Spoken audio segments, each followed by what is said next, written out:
இயற்கையை வணங்கி அனைவருக்கும் வணக்கம். நான் உங்கள் விக்னேஷ், நம்ம சேனல் வினாமணி. இந்த வீடியோவில் ஸ்பெசிஃபிக்காக டிப்ளமோ கோர்ஸ் முடிச்சுட்டு லா ஜாயின் பண்ணணும் நினைக்கிற ஸ்டூடெண்ட்ஸ்க்கு வந்து எப்படி அப்ளை பண்ணணும், அதுக்கான க்ரைட்டீரியாஸ் என்னென்ன அப்படின்ற விஷயத்தை தான் பார்க்க போகிறோம். இதுக்கு முக்கியமாக ஒரு ஜிஓவும் நம்ம யூனிவர்சிட்டி சைட்லேருந்து கொடுத்துருக்காங்க. அந்த ஜிஓ அடிப்படையில் தான் வந்து உங்களுக்கு வந்து பர்சன்டேஜ் கால்குலேஷன் எல்லாமே நடக்கும். அப்படி பார்க்கும்போது பேசிக்லேருந்து போயிடுறேன். ஸோ டைரெக்டாக 10th முடிச்சுட்டு சிலர் வந்து 3 years கோர்ஸ் வந்து டிப்ளமோ கோர்ஸ் வந்து முடிச்சுட்டு வருவாங்க. எனி டிப்ளமோ கோர்சஸ், ஓகேங்களா?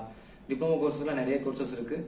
ஸோ ஈக்குவலண்ட் டு +2க்கு ஈக்குவலண்ட்டாக இருக்கக்கூடிய டிப்ளமோ கோர்சஸ் பண்ணி முடித்தவங்க வந்து எல்லாமே வந்து லா படிக்கிறதுக்கு அப்ளிகபிள் தான்.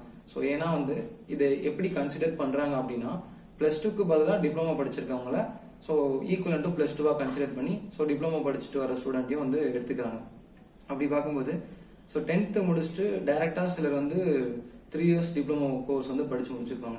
இதே நேருவில் ஸோ சிலர் வந்துட்டு 12th வரைக்கும் படிச்சுட்டு ஒகேஷனல் ஸ்ட்ரீம்னு சொல்லி ஒரு குரூப் இருக்குது. அந்த குரூப்பில் படிச்சுட்டு லேட்ரல் என்ட்ரியாக டைரெக்டாக செகண்ட் இயரில் வந்து ஆக்சுவலாக டிப்ளமோன்றது 3 years கோர்ஸ், அதில் டேரெக்டாக செகண்ட் இயர் போய் ஜாயின் பண்ணி ஸோ அந்த கோர்ஸ் கம்ப்ளீட் பண்ணுவாங்க.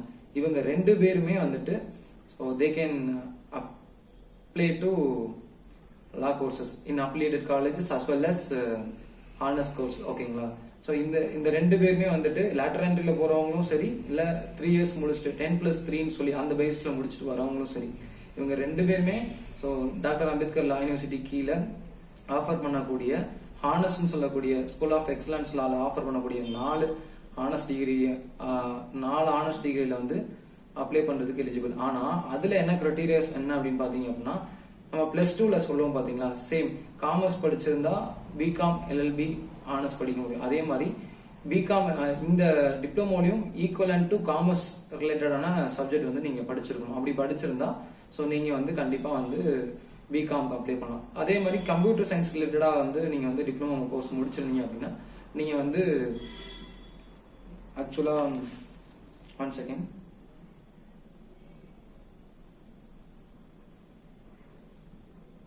கம்ப்யூட்டர் சயின்ஸ் படிச்சிருந்தீங்க அப்படின்னா பிசிஏ எல்எல்பி ஹானர்ஸ் வந்து நீங்கள் அப்ளை பண்ணுறதுக்கு எலிஜிபிள், ஓகேங்களா? இதுதானே தவிர மற்றபடி ஒன்றும் இல்லை. அட் சேம் டைம் வந்து நீங்கள் கவர்மெண்ட் லா காலேஜ் ஆஃபர் பண்ணக்கூடிய அஃபிலியேட்டட் காலேஜஸ், இப்போ வந்து பிரைவேட் காலேஜஸும் சேர்ந்து இருக்கு. ஸோ அந்த காலேஜஸ்க்கு எல்லாம் சேர்ந்து நீங்கள் வந்து ஒரு அப்ளிகேஷன் அப்ளை பண்ணணும். சிலர் வந்து பர்சன்டேஜ் லேக்காக இருக்கிறனால சிலர் எப்படி அப்ளை பண்ணுவாங்கன்னா, ஹானர்ஸ்க்கு தனியாக அப்ளை பண்ணுவாங்க, அஃபிலியேட்டட் காலேஜுக்கு தனியாக அப்ளை பண்ணுவாங்க.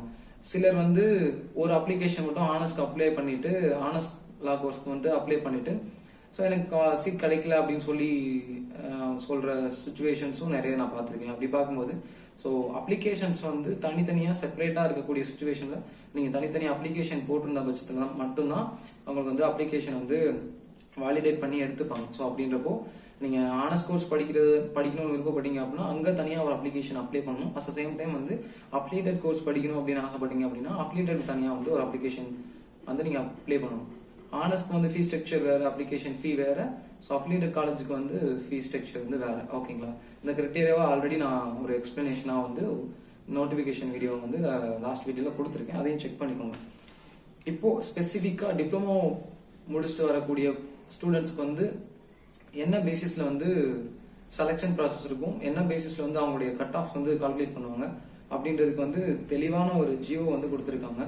ஜிஓ எம்எஸ் நம்பர் 302 அந்த ஜிஓ அடிப்படையில் லா பிராக்கெட்ல எல்எஸ் பிராக்கெட் க்ளோஸ் டிபார்ட்மெண்ட் அந்த ஜிஓ டேட்டட் வந்து 30/5/2023 இந்த ஜிஓ பேஸ் பண்ணி தான் உங்களுக்கு வந்து டிப்ளமோ ஸ்டூடெண்ட்ஸை வந்து லாக்கு அப்ளை பண்ணுறதுக்கு எலிஜிபிள் அப்படின்னு கொண்டு வராங்க. ஸோ அப்படி பார்க்கும்போது ஜிஓ ஆர்டி நம்பர் 32 லா எல்எஸ் டிபார்ட்மெண்ட் டேட்டட் 10/5/2023 இந்த ஜிஓ பேஸ் பண்ணி ஒரு எக்ஸ்பர்ட் கமிட்டி வந்து அரேஞ்ச் பண்ணுறாங்க. அந்த எக்ஸ்பர்ட் கமிட்டியோட ஒப்பீனியன் பேஸ் பண்ணி ஸோ சோயல்னு சொல்லக்கூடிய ஸ்கூல் ஆஃப் எக்ஸலன்ஸ்லாலையும் வந்து டிப்ளமோ கோர்ஸ் முடிச்சவங்கள வந்து அப்ளை பண்ணலாம், அவங்களும் எலிஜிபிள் ஆகலாம் அப்படின்னு ஸோ ஆனர்ஸ் டிகிரிக்கும் சொல்கிறாங்க, அஸ் வெல் அஸ் அஃபிலியேட்டட் காலேஜஸ்க்கும் ஸோ வந்து எலிஜிபிள்னு சொல்கிறாங்க அந்த ஜிஓ பேஸ் பண்ணி. அப்படி பார்க்கும்போது இவங்களுக்கான கட் ஆஃப், அதாவது வந்து +2 முடிச்சுட்டு டைரக்டா வரவங்களுக்கு வந்து எக்ஸ்க்ளூடிங் லாங்குவேஜ் தமிழ் இங்கிலீஷ் தவிர இருக்கக்கூடிய சப்ஜெக்ட்ஸோட மார்க் வந்து ஸ்கூட்டி வகுத்து வரக்கூடிய வேல்யூ வந்து ஓவரால் பர்சன்டேஜ் எடுத்துப்பாங்க. இது ஓவரால் பர்சன்டேஜ்ன்றது வேற. ஸோ இந்த 4 என்ன சொல்றது, தமிழ் இங்கிலீஷ் லாங்குவேஜ் சப்ஜெக்ட் தவிர வரக்கூடிய 4 சப்ஜெக்டோட மார்க் தான் வந்து உங்களோட பர்சன்டேஜா கன்சிடர் பண்ணுவாங்க. அந்த பர்சன்டேஜ் பேசிஸ்ல தான் உங்களுக்கு வந்து சீட் வந்து அலாட் பண்ணுவாங்க. ஓகேங்களா. இப்போ வந்து டிப்ளமோ கோர்சஸ் அப்படின்னு பார்க்கும்போது டிப்ளமோ கோர்சஸ்ல இருக்கக்கூடிய எல்லா லாங்குவேஜ் பேப்பரையும் வந்து நீக்கிறாங்க. லாங்குவேஜ் பேப்பரை வந்து கன்சிடர் பண்ண மாட்டாங்க பர்சன்டேஜ் மார்க்கா. அட் த சேம் டைம் வந்து தியரி பேப்பர்ஸ் எல்லாத்தையுமே கன்சிடர் பண்றாங்க பர்சன்டேஜ், அதெல்லாம் இன்க்ளூட் ஆகும். எதான் எக்ஸ்க்ளூட் ஆகும், எதுனா விளக்கப்பட்டிருக்கு அப்படின்ற விஷயத்த மட்டும் சொல்லிடுறேன். அப்படி பார்க்கும்போது டிப்ளமோ கோர்ஸ்ல வந்து பிராக்டிக்கல் அப்படின்னு சொல்லக்கூடிய பிராக்டிக்கல் பேப்பர்ஸ் எதுவுமே வந்து பர்சன்டேஜா வந்து ஆட் ஆகாது. ஸோ மாடர்ன் ஆஃபீஸ் ப்ராக்டிஸ் அப்படின்னு பார்க்கும்போது type writing, desktop publishing, lab அப்படின்ற மாதிரி லேப் ரிலேட்டடான போகக்கூடிய டிப்ளமோ படிச்ச ஸ்டூடெண்ட்ஸ்க்கு எல்லாருமே தெரியும். ஸோ லேப் அதில் போடக்கூடிய மார்க் அந்த சப்ஜெக்ட்னா வந்து பர்சன்டேஜில் இன்க்ளூட் ஆகாது, அதெல்லாம் இன்க்ளூட் ஆகாது. மெக்கானிக்கல்ல ஹெல்த் ஸ்கீமை பொறுத்தவரை கம்யூனிகேஷன் அண்ட் லைஃப் ஸ்கில் ப்ராக்டிக்கல்னு ஒரு பேப்பர் இருக்கும். அந்த பேப்பர் வந்து ஸோ எடுத்துக்க மாட்டாங்க, பர்சன்டேஜில் இன்க்ளூட் ஆகாது.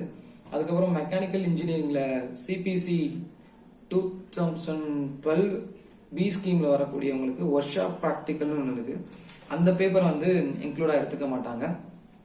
ஆட்டோமொபைல் இன்ஜினியரிங்கை பொறுத்தவரை ஜே ஸ்கீம்ல வந்துட்டு இங்கிலீஷ் கம்யூனிகேஷன் ப்ராக்டிக்கல்னு ஒரு பேப்பர் வந்து ஆட் பண்ணிருக்காங்க. அந்த பேப்பர் வந்து எடுத்துக்க மாட்டாங்க, இந்த ஜியோல மென்ஷன் பண்ணிருக்காங்க. சிவில் இன்ஜினியரிங் வந்து சர்வே ப்ராக்டிக்கல் ஒன்று இருக்கு. இந்த ப்ராக்டிக்கல் பேப்பர்ஸ் எதையுமே வந்து பர்சன்டேஜ்குள்ள கொண்டு வர மாட்டாங்க. ஸோ லாங்குவேஜ் பேப்பர் வந்து பர்சன்டேஜ்குள்ள வராது. அதே மாதிரி ப்ராக்டிக்கல் பேப்பர் எதுவுமே வந்து உங்களுக்கு வந்து பர்சன்டேஜா கால்குலேட் ஆகாது. எந்த பேப்பர் வந்து பர்சன்டேஜா கால்குலேட் பண்ணுவாங்க அப்படின்னா மேஜர் பேப்பர்ஸை மட்டும் தான் கால்குலேட் பண்ணுவாங்க, as well as theory papers. So major பேப்பர்ஸும் தியரி பேப்பர்ஸும் பர்சன்டேஜா கால்குலேட் பண்ணுவாங்க. ஸோ ஏற்கனவே சொன்னது போல இதுல பிகாம் எல்எல்பி ஹானர்ஸ் படிக்கணும் அப்படின்னா நீங்க வந்து காமர்ஸ் இல்ல அக்கௌண்டன்சி படிச்சிருக்கணும், இல்ல அது ஓரியன்டான சப்ஜெக்ட் வந்து நீங்க படிச்சிருக்கணும் டிப்ளமோல. At the same time computer science படிச்சிருக்கீங்க டிப்ளமோல அப்படின்னா அவங்க they can eligible to BCA LLB honours. BCA LLB honours நீங்க வந்து படிக்கணும்னு விருப்பப்பட்டீங்க அப்படின்னா நீங்க உங்களோட டிப்ளமோ கோர்ஸ்ல வந்து கம்ப்யூட்டர் சயின்ஸ் இல்லைன்னா அதுக்கு ஓரியன்டான குரூப் எடுத்து நீங்க படிச்சிருக்கணும். ஓகேங்களா. இதுதான் டிப்ளமோ கோர்சஸை பொறுத்தவரை டிப்ளமோ ஸ்டூடெண்ட்ஸ் பொறுத்தவரை லா அப்ளை பண்றதுக்கான கிரைட்டீரியாஸ் அண்ட் எலிஜிபிலிட்டிஸ். ஓகேங்களா. இது போக உங்களுக்கு ஃபர்தரா ஏதாவது டீடைல்ஸ் டவுட்ஸ் எதாவது இருந்துச்சு அப்படின்னா கண்டிப்பா கமெண்ட்ஸ்ல வந்து கமெண்ட் பண்ணுங்க. ஃபர்தரா அடுத்தடுத்த வீடியோஸ்ல வந்து நான் உங்களுக்கான டவுட்ஸை கிளியர் பண்றேன். நன்றி, வணக்கம்.